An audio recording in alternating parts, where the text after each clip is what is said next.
I closed on my first house on a Tuesday in March. 20 years old. Software engineer.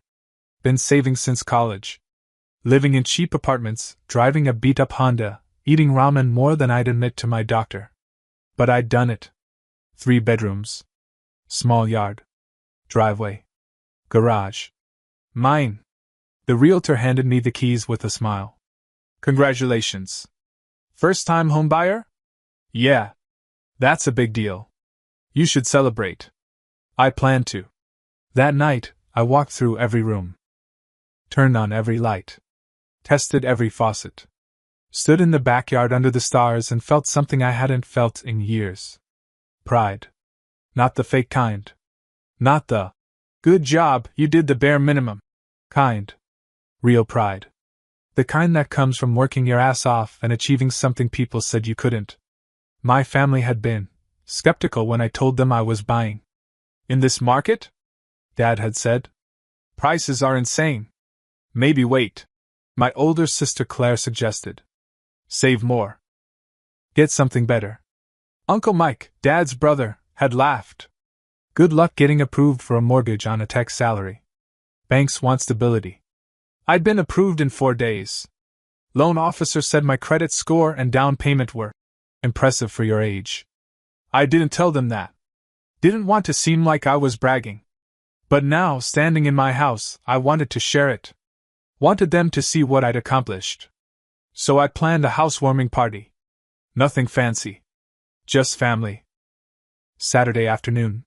2 weeks out. Enough time for everyone to clear their schedules. I sent a group text to the family chat. Hey everyone! Officially a homeowner. Throwing a housewarming party Saturday the 25th, 2 p.m. Food and drinks provided. Would love for you all to see the place. Address, 847 Maple Street. Responses came in slowly. Claire. Congrats. That's amazing. Dad. Good for you, son. And Rachel. So proud of you. Uncle Mike. Nice. See you there.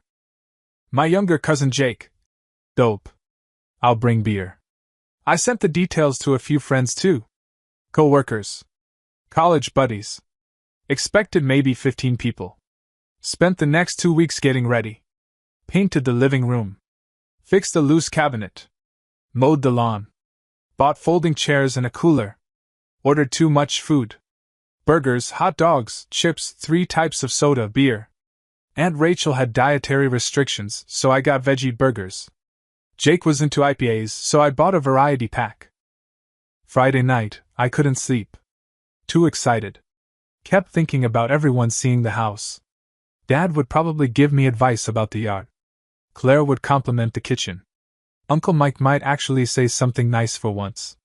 Saturday morning, I was up at 7. Cleaned everything again. Set up the grill. Arranged chairs in the backyard. Put out a folding table with plates and cups. By 1:30 p.m., everything was ready. By 2 p.m., nobody had arrived. I checked my phone. No messages. No, running late, texts. By 2:30 p.m., I started worrying. Maybe I'd gotten the time wrong? I checked the group chat. No, definitely said 2 p.m. I texted the group. Hey! Just making sure everyone has the address. 847 Maple Street. Doors open! No responses. By 3 p.m. I called Dad. Went to voicemail. Called Claire. Voicemail. Texted Jake. You coming? Nothing. By 3:30 p.m., I grilled a burger. Sat in my empty backyard. Ate alone. The food sat untouched. The beer got warm in the cooler. By 4 p.m., I accepted it. Nobody was coming. I checked the group chat one more time. Saw that everyone had read my messages. Blue checkmarks. Seen by all. But no responses. No explanations. No apologies. I sat there until the sun started setting. Then I packed up the food. Put the chairs away. Turned off the grill. My neighbor, an older woman named Dorothy, came over to the fence. Everything okay, honey? I saw you had chairs out. Yeah. Just, party got cancelled. Oh no. What happened? I didn't know how to explain. People couldn't make it, I guess. She looked at the cooler full of beer. The table covered in food. That's a lot of food for a cancelled party. Yeah. Well, if you need help eating it, my bridge club meets tomorrow. We'd be happy to take some off your hands. I gave her half the food. She insisted on paying. I refused. She insisted harder. I took $20 just to make her stop. That night, I sat on my new couch in my new living room and tried to understand what happened. Had I done something wrong? Offended someone? Forgotten something important? I scrolled through the group chat. Read every message from the past month. Nothing. No arguments. No tension. Just normal family stuff. Sunday morning, I texted Claire directly. Hey. Everything okay? You never responded yesterday. 3 hours later. Oh my God, was that yesterday? I totally forgot. I'm so sorry. Forgot. She'd forgotten. I didn't respond. Monday, Dad called. Hey, sorry about Saturday. Had something come up. What came up? Just, stuff. We'll catch up soon. I spent $200 on food. That's a lot for a party. That nobody came to. Silence. Then, look, these things happen. Don't make it a big deal. Don't make it a big deal. My first house. My housewarming party. The thing I'd been planning for 2 weeks. That wasn't a big deal. Right. Sure. We'll come by another time. See the place. Okay. He never came by. Tuesday, I got a text from Uncle Mike. Yo. Need a favor. I stared at that message for a long time. Need a favor.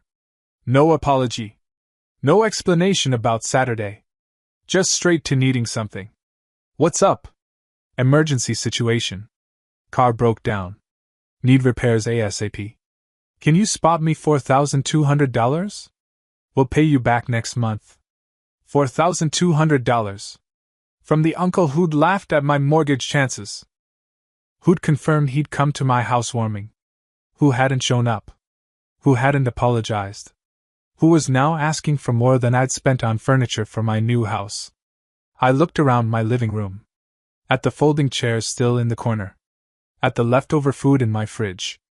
At the house I'd bought with my own money after years of saving. Then I looked at my phone. Uncle Mike. You there? It's urgent. Really need this. I opened Venmo. Found Uncle Mike's profile. And sent him 1 cent. Memo. For your emergency. Best I can do for people who ghost housewarming parties. Then I blocked his number. Felt good for about 10 minutes. Then my phone exploded. Dad. What the hell did you just do? Claire. Mike says you sent him a penny? And Rachel. That's incredibly immature. Jake. Dude, not cool. I replied to Dad. I sent him what I thought was fair. Dad. He needs help. You have money. I have money because I save it. Unlike people who need $4,000 for emergencies. Dad. Family helps family. Family shows up to housewarming parties. Dad. You're holding a grudge over a party? I typed and deleted 3 responses. Finally settled on. I'm holding a boundary. There's a difference. Then I muted the group chat. That night I made dinner. Leftover burgers from Saturday. Sat in my kitchen.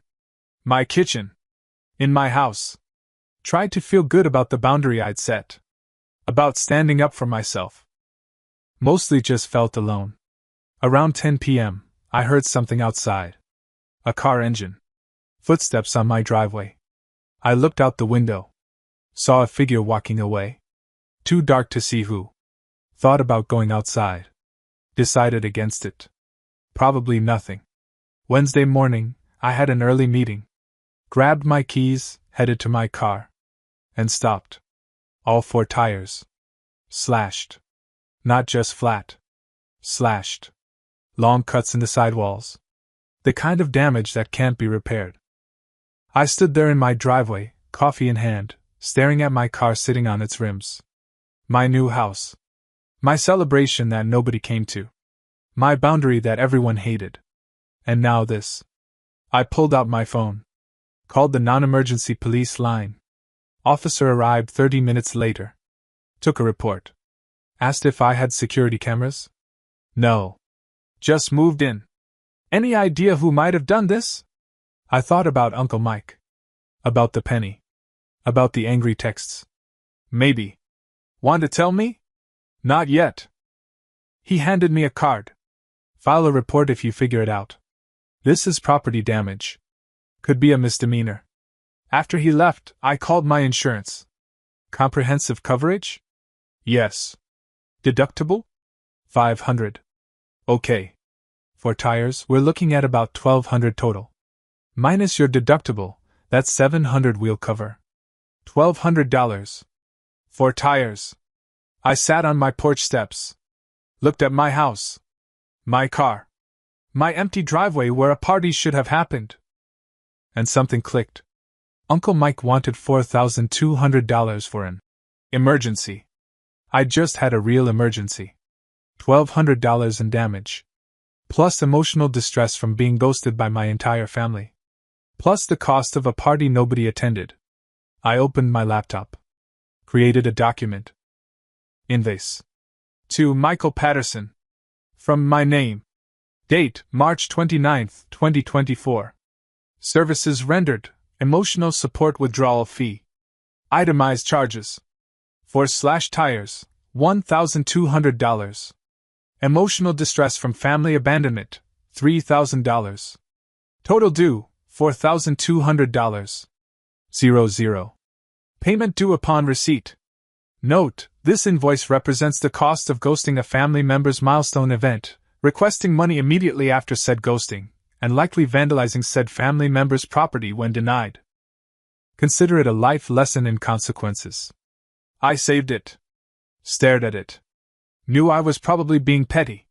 Didn't care. Attached it to an email. Sent it to Uncle Mike's address. Subject line. Your emergency. Hit send. Then I called a tow truck and got my car to a tire shop. The invoice sat in my sent folder, and I waited to see what would happen next. I didn't have to wait long. Uncle Mike's response came 3 hours after I sent the invoice. Not to me. To the family group chat I'd muted. I only saw it because Claire called. Are you insane? Good morning to you too. Mike just forwarded your email to the entire family. An invoice? For $4,200? Same amount he asked me for. That's not how this works. Why not? He had an emergency. I had an emergency. Seems fair. Your emergency is made up. Emotional distress? That's not a real charge. My tires were slashed.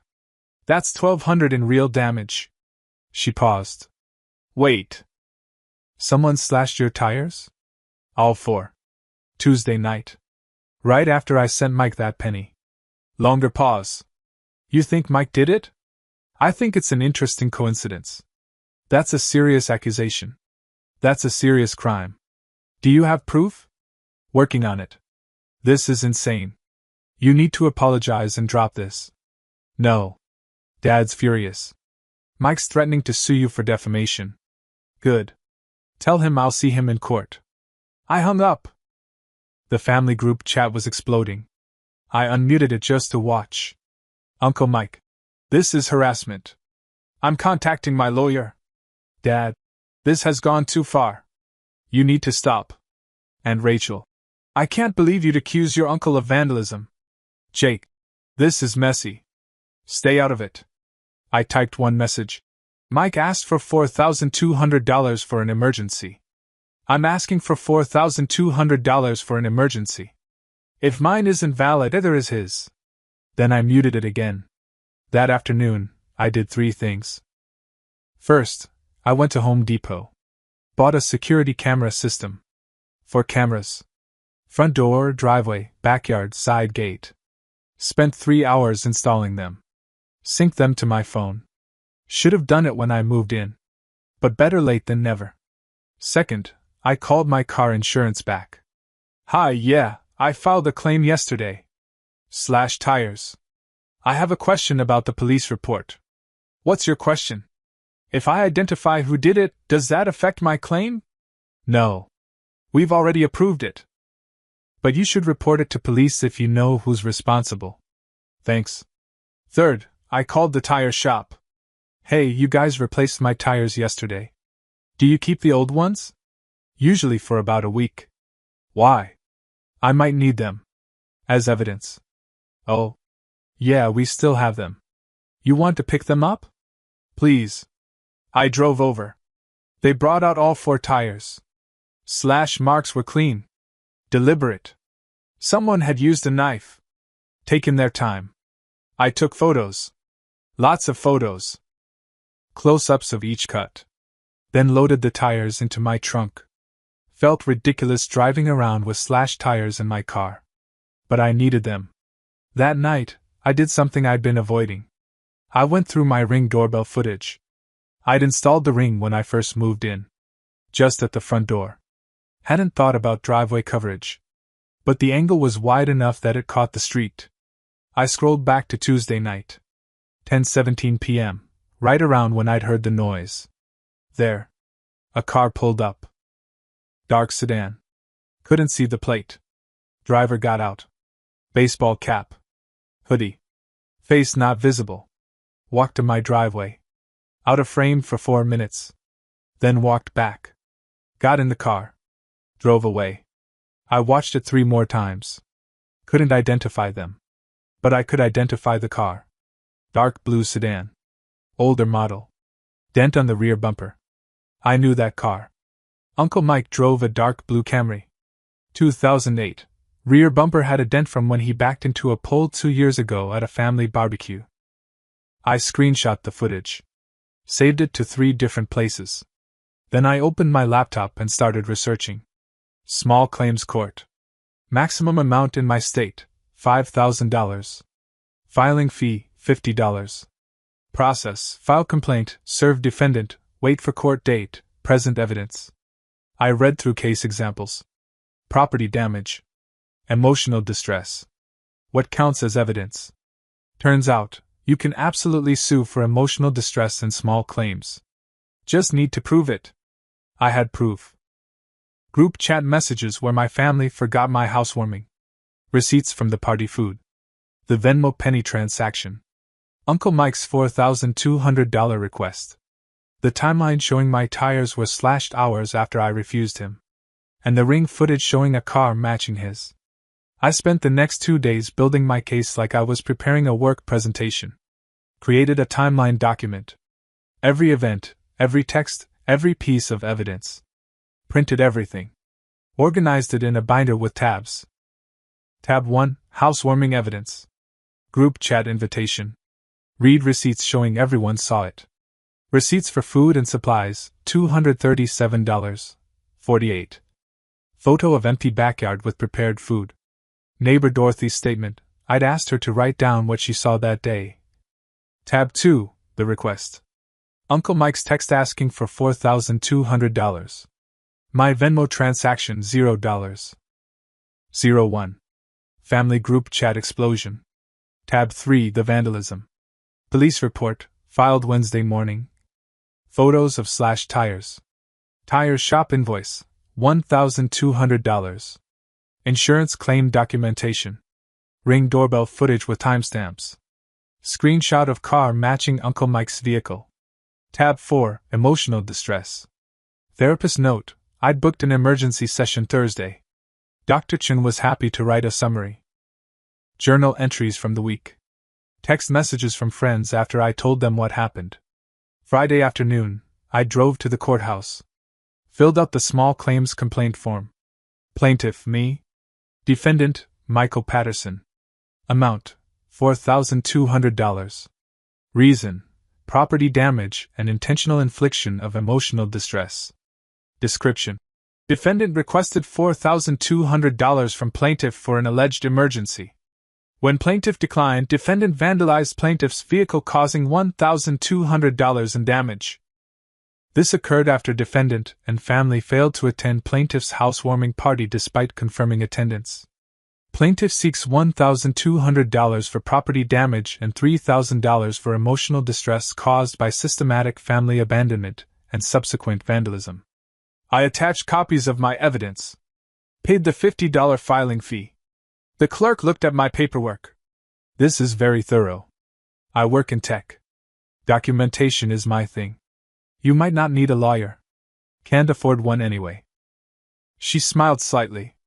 Good luck. You'll get a court date in about 4 weeks. We'll mail you the details.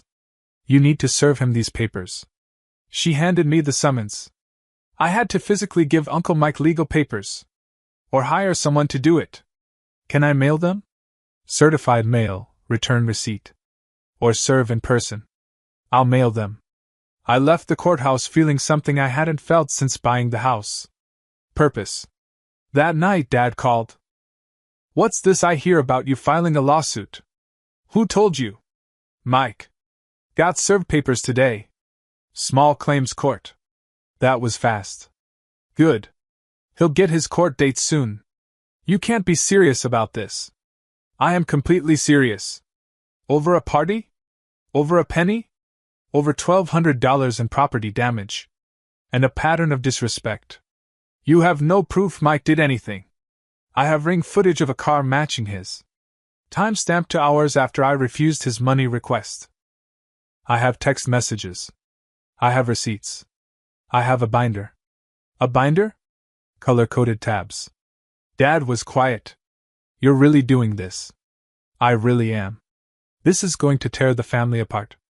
The family was already apart, Dad. You just didn't notice because I was quiet about it. What's that supposed to mean? It means nobody came to my housewarming party. Not one person. You all confirmed. You all read my messages. And nobody showed up. Not even you. I had something. You had something more important than your son buying his first house? What was it? What was so important? Silence. That's what I thought. I took a breath. Mike asked me for money the day after ghosting me. Then my tires got slashed. Now he's going to pay for it. In court. With evidence. He doesn't have $4,200. Then he'll make payments. That's how court judgments work. You'd really do that to family? He really slashed my tires, Dad. Over a penny. That's who you're defending. More silence. Then, I'm disappointed in you. Yeah. I'm disappointed in you too. I hung up. Blocked his number. Then I poured myself a drink and sat in my living room. My house. That I'd bought. That nobody had celebrated with me. My phone buzzed. Text from Claire. For what it's worth, I'm sorry I forgot. That was shitty. You deserve better. I stared at that for a long time. Typed, thanks. She replied, Are you really going through with the lawsuit? Yes. Even though it'll make everyone hate you. Everyone already forgot about me. Hate is at least acknowledgement. That's dark. That's honest. 3 weeks later, I got my court date. May 15th, 9 a.m. I had 3 weeks to prepare. I practiced my presentation. Timed it. 8 minutes. Clear, factual, unemotional. Rehearsed answers to questions the judge might ask. Why are you suing for this amount? $1,200 in documented property damage plus $3,000 for intentional infliction of emotional distress as defined by State Statute 45-2-113. How do you know the defendant did this? Timeline correlation, vehicle identification via security footage, and motive established through text message evidence. I sounded like a lawyer. Good. The night before court, I couldn't sleep. Kept going through my binder. Making sure every tab was perfect. Around 2 a.m., my doorbell camera alert went off. My heart jumped. Grabbed my phone. Someone at my door. I pulled up the live feed. Uncle Mike. Standing on my porch. Looking directly at the camera. He knew I was watching. Held up a piece of paper. Drop the suit or else. Then he turned and walked back to his car. The same blue Camry with the dented bumper. I screenshot everything. Saved the video. Then I added it to my binder. Tab 5, intimidation.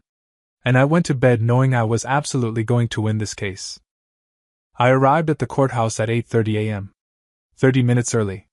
Binder in hand. Wearing my interview suit. Small claims court was on the 3rd floor. Courtroom C. Smaller than I expected.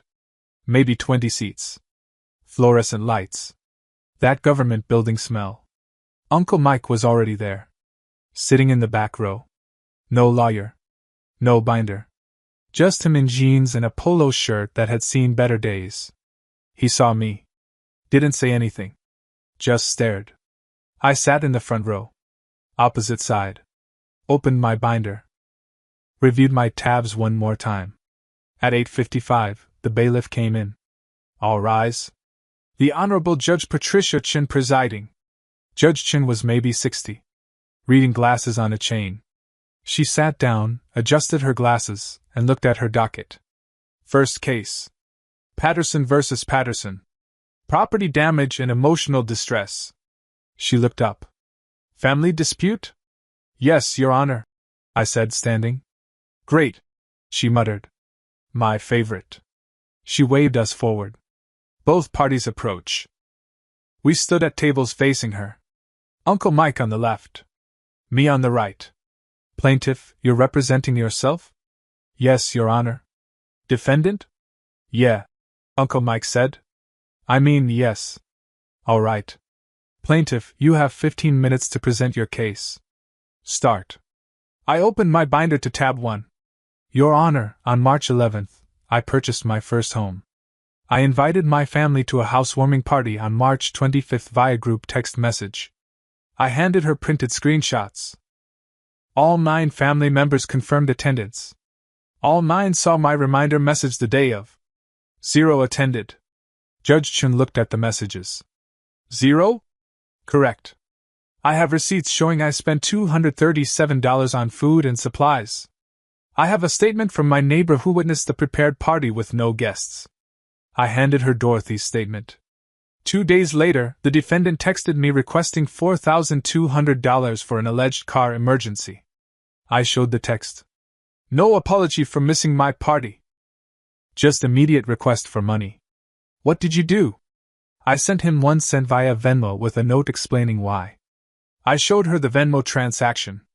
Judge Chen's mouth twitched. Might have been a smile. 1 cent. Yes, Your Honor. That's petty. It was proportional to the respect I'd been shown. Uncle Mike spoke up. Your Honor, he's being. I didn't ask you yet, Judge Chen said. Continue, plaintiff. That night, Tuesday, March 28th at 10:17 p.m., my doorbell camera captured this. I handed her screenshots from the ring footage. A dark blue sedan matching the defendant's vehicle. Dent on rear bumper visible here. Someone exited, went to my driveway for 4 minutes, then left. You can't see who it is. No, Your Honor. But the next morning, all 4 of my tires were slashed. I have photos and police report number 2024 to 8847. I gave her everything. The damage totaled $1,200. My insurance covered it minus deductible, but I'm suing for full amount plus emotional distress. This represents a pattern of family abandonment followed by financial exploitation attempt followed by property destruction when refused. That's a serious accusation. I have serious evidence. Judge Chin flipped through my binder. This is very organized. Thank you. She looked at Uncle Mike. Defendant. Your response? Uncle Mike shifted. Your Honor, my nephew is twisting everything. The party thing was a misunderstanding. I forgot. People forget things. Did you apologize? Well, no, but... Did you acknowledge it at all before asking him for money? No, but I had an emergency. Did you slash his tires? No. I would never. Where were you March 28th at 10:17 p.m.? Uncle Mike hesitated. I don't remember. Home, probably. Can anyone confirm that? I live alone. Judge Chin made a note. What about this? She held up the screenshot from 2 nights ago. The plaintiff submitted footage from May 14th showing you at his door with a threatening note. Uncle Mike's face went red. That wasn't a threat. I was just Drop the suit or else. In all caps. That's not a threat? I was upset. He's suing me for $4,200 over nothing. Over property damage and documented emotional harm. Emotional harm? He sent me a penny. That's harassment. Judge Chen looked at me. Is it harassment to send someone a penny? I responded to his financial request with a financial response. 1 cent was generous given he'd shown me zero consideration. The judge almost smiled again. Almost. She looked back at Uncle Mike. Do you have any evidence you didn't slash his tires? I don't need evidence. He needs to prove I did it. He has your car on camera. Matching dent. Matching model. Matching timeline. Matching motive. You show up at his house with threats 2 nights ago. What am I supposed to think? This is ridiculous. Judge Chen removed her glasses. Mr. Patterson. Did you attend your nephew's housewarming party? No, but... Did you apologize before asking him for money? No. Did you slash his tires? No. Can you prove you didn't? Silence. Judge Chen put her glasses back on. Here's what I see. A pattern of disrespect culminating in property damage and intimidation. The evidence is circumstantial but compelling. Plaintiff has documentation. You have excuses. She stamped something. Judgment for plaintiff. $4,200 plus $50 court costs. Total, $4,250. Uncle Mike's mouth fell open. You can't be serious. I'm very serious. I don't have that kind of money. Then we'll set up a payment plan. $177 per month for 24 months. First payment due June 1st. Miss a payment, the full amount becomes due immediately. This is insane. Over a stupid party. Judge Chen looked at him over her glasses. No, sir. This is about consequences. You asked your nephew for money after disrespecting him. When he refused, someone matching your description destroyed his property. When he took legal action, you tried to intimidate him. Those are choices. This is the result. She signed the judgment. Payment reminders will include the plaintiff's name. Every month for 2 years, you'll be reminded of this. Dismissed. Bang. Gavel. I stood there, binder in hand, trying to process. I'd won. Uncle Mike stormed past me. Shoulder checked me on the way out. This isn't over. The bailiff stepped forward. Sir, that sounded like another threat. Uncle Mike kept walking. I gathered my papers. Judge Chen called me back. Yes, Your Honor? That was impressive. You should consider law school. Thank you, Your Honor. I'll stick with software engineering. She smiled. Probably pays better anyway. Good luck with your family. Thank you. I walked out of the courthouse into bright sunshine. Stood on the steps. Let it sink in. $4,250. Awarded. Official court judgment. My phone buzzed. Text from Claire. I heard. Holy shit. You actually did it. Me. Yeah. Claire. Mike's losing his mind. Says you ruined him? Me. He ruined himself. Claire. Fair. Then, for what it's worth, I think you were right. About all of it. I stared at that message. Me. Thanks. Claire. Want to get coffee? Actually want to. Not just saying it. Me. Tomorrow? Claire. Tomorrow. I drove home. To my house. That I'd bought. That I'd defended. Set the court judgment on my kitchen counter. And for the first time since moving in, I felt like I actually owned the place. Not just the house. But the boundaries I'd set. The respect I'd demanded. The consequences I'd enforced. My phone buzzed one more time. Unknown number. Probably Uncle Mike calling to threaten me again. I almost didn't answer. But curiosity won. Hello? Hi, is this the housewarming party guy? From the court case? I blinked. What? Sorry, I'm a court reporter. That case this morning was wild. Can I ask you some questions? How did you get this number? It's on the public filing. Look, I write for a legal blog. Your case is perfect. Family ghosting, Venmo petty revenge, evidence binder, intimidation. It's got everything. I don't want to be in an article. I'll change names. But people need to hear this. You set a boundary and enforced it. That's rare. I thought about it. About other people dealing with shitty family members. About someone else needing permission to stand up for themselves. Fine.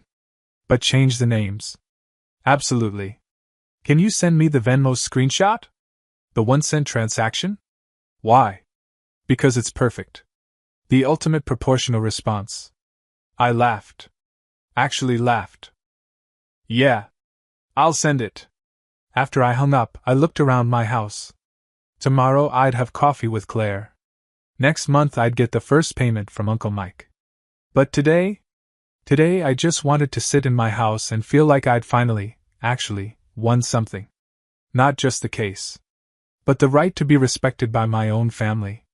Even if I had to sue them to get it. The first payment arrived June 1st. Not from Uncle Mike directly. Through the court system. Automatic withdrawal. $177. I got an email notification. Payment received from Patterson Michael. Case #CV 2024-8847. Balance remaining, $4,073. I screenshot it. Send it to no one. Just saved it. Felt good knowing every month for the next 2 years, he'd see a reminder with my name on it. That afternoon, I met Claire for coffee. First time we'd seen each other since before the housewarming. She looked tired. Worn down. Hey, she said, sliding into the booth across from me. Hey. Awkward silence. She stirred her coffee. I waited. I'm sorry, she said finally. For forgetting. For not showing up. For all of it. Okay. That's it. Just okay? What do you want me to say? She looked up. I don't know. That you forgive me? That we're good? Are we good? I'd like to be. I took a sip of coffee. You forgot my housewarming party. The biggest thing I'd done in my life. And you forgot. I know. And when I was upset about it, everyone acted like I was overreacting. I know. And when Uncle Mike asked me for money 2 days later, nobody thought that was inappropriate timing. She nodded. I know. We were all terrible. Yeah. More silence. The lawsuit, though. She said. That was intense. He slashed my tires. You don't know that for sure. I pulled up the ring footage on my phone. Showed her. That's his car. Same dent. Same time he'd have motive. Night after I refused him money. She watched it twice. Okay. Yeah. That's his car. And he showed up at my door with threats before court.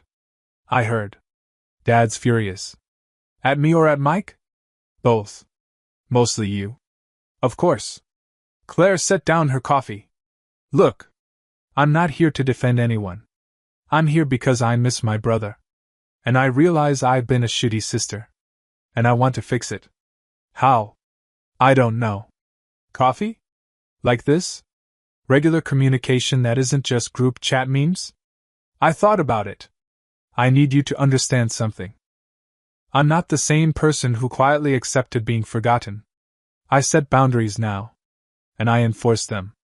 I see that. The whole family sees that. Good.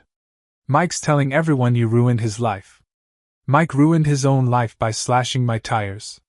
She smiled slightly. Fair. How's Dad handling it? Not well. He thinks you should drop the judgment. Let it go. Be the bigger person. I was the bigger person for years. Look where that got me. I tried telling him that. He doesn't want to hear it. That's his problem, not mine. We sat there for a while. Not talking. Just existing in the same space without hostility. Want to see my house? I asked. Her face lit up. Really? Yeah. It's nice. You'd like it. We drove separately. She pulled up to my driveway, the one where Mike had slashed my tires, and got out slowly. This is cute. Really cute. I unlocked the door. Showed her around.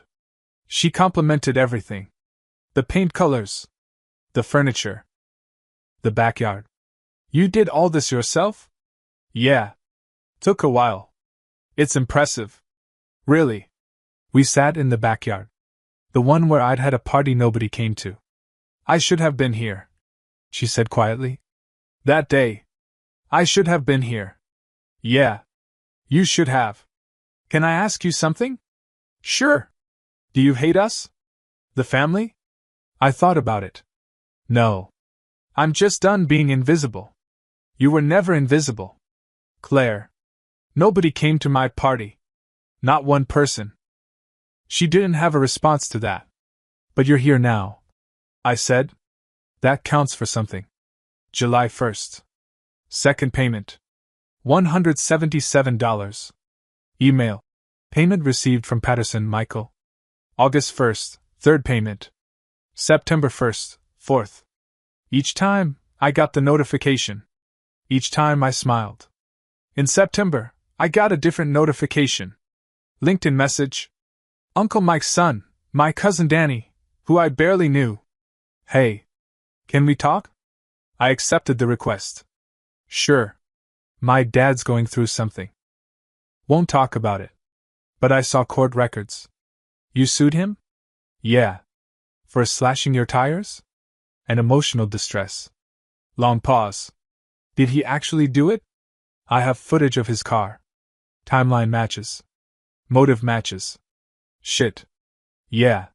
He's been weird lately. Angry. Every month when the payment goes through, he gets worse. That's not my problem. I know. I wanted to understand. He said you were being petty. I was being fair.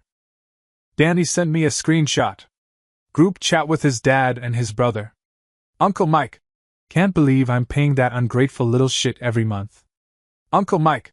Over a stupid party. Danny. Dad, you slashed his tires? Uncle Mike. That's not proven. Danny. It's proven enough for a judge. I sent Danny the ring footage. Show him this. Remind him why he's paying. Will do. And for what it's worth, I would have come to your party. If I'd been invited. You're invited to the next one. There's going to be a next one? Yeah. I'm planning a 1-year house anniversary thing. Summer 2025. You're on the list.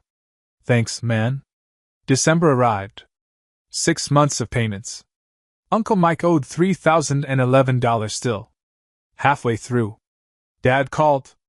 First time since I'd blocked him. He'd gotten a new number. We need to talk. About? Mike's struggling. These payments are killing him financially. That's unfortunate. Can you forgive the rest? Call it even? No. He's family. So am I. Didn't stop him from slashing my tires. You're being stubborn. I'm being consistent. The court ordered 24 months. That's what he'll pay. This is tearing the family apart. The family was already apart, Dad. This just made it visible. He hung up. I didn't block the new number. But I didn't save it either. March 2025. 1 year since I bought the house. I threw another housewarming party. Called it 1-year anniversary. Invited Claire. Danny. A few coworkers. My neighbor Dorothy. Sent a group text to the family chat. House anniversary party March 25th, 2 p.m. Everyone welcome. No pressure. Claire came. So did Danny. Dorothy brought her bridge club. Dad didn't come. Uncle Mike definitely didn't come. But 12 people showed up. 8 burgers. Sat in my backyard. Celebrated with me. Claire pulled me aside. This is nice. Better than last year. Because people actually came. Because you invited people who actually care. The payments kept coming. Every month. Like clockwork. May 2026. Final payment. $177. Email. Payment received from Patterson Michael. Case #CV 2024-8847. Paid in full. I sat at my kitchen table. Looked at that email. 2 years. 24 payments. $4,250 total. I'd won. Not just the money. The principal. I pulled up my banking app. Looked at the balance. Then I did something I hadn't planned. I donated half. $2,125. To a local family shelter. Memo. For people rebuilding after family fails them. Kept the other half. Put it toward a fence for my backyard. That weekend, Claire came over to help me plan the fence installation. You donated half the judgment? Yeah. That's very mature of you. I didn't do it for Mike. I did it because I didn't need his money. I needed his accountability. Did you get it? Every month for 2 years he was reminded of what he did. Yeah. I got it. We sat on my back porch. The one I'd sat on alone 2 years ago after nobody came to my party. You know what's funny? Claire said. You're the only one who actually made it. Bought a house. Built boundaries. Stood up for yourself. What about you? I'm getting there. Seeing a therapist. Working on not being a people pleaser. Good. You inspired that, you know. The lawsuit. The boundary setting. Made me realize I've been letting people walk over me too. Glad I could help. She smiled. So, when's the next party? You're sitting at it. This is a party? Best kind. Just people who actually show up. My phone buzzed. Email notification. Subject. Your story went viral. The court reporter. The one who'd written about my case. Your Venmo penny story hit 2 million views. People are calling you a legend. Thought you should know. I showed Claire. She laughed. The penny heard round the world. Proportional response. The most proportional response in history. We sat there as the sun set. In my house. That I'd bought. That I'd defended. That I'd filled with people who actually valued me. Uncle Mike had paid his debt. The family had learned their lesson, or at least some of them had. And I'd learned something more important. That respect isn't given. It's required. That boundaries aren't mean. They're necessary. And that sometimes, the best revenge isn't revenge at all. It's just refusing to be treated badly. 1 cent at a time.